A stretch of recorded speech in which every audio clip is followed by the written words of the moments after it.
Hi, this video is going to show you how you can join your class's secret path project coding club, as well as how to find the template for you to edit and create your own copy of the secret path project.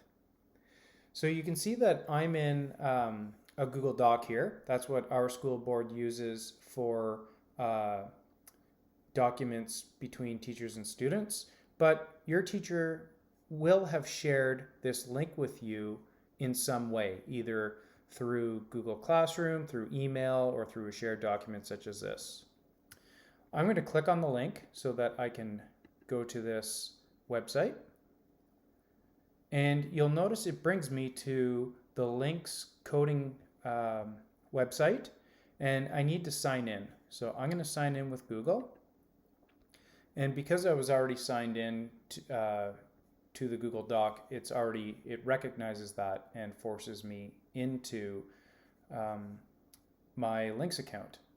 So I can see my name's up in the top right corner. I now have the Secret Path Project Coding Club available to me. I can always click here to get to this spot. We don't see the template right away. That's because we need to click on All Projects. So for the Secret Path Coding Club, there will be a section for My Projects, which will be yours, the projects you create within this coding club. And there will also be All Projects. This is where you will see everybody's projects that have been shared within the Secret Path Project Coding Club. So I'm going to click All Projects. And now when I scroll down, I can see that the teacher, Mr. Gallery, has uploaded the Secret Path Project template. This is the project that we want to use to create our own project and the template that we will use as we follow the cards.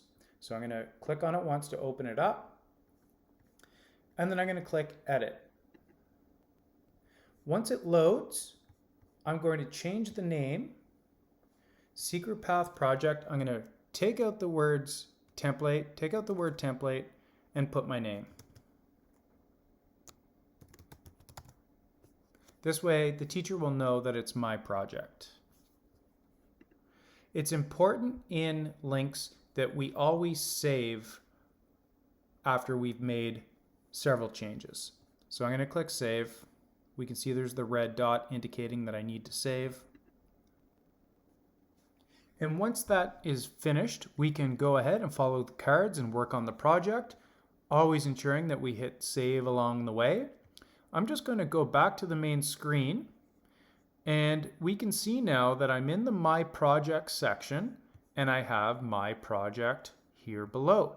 When I click on it once again to open it up, I can always edit it again and follow along from where I've left off.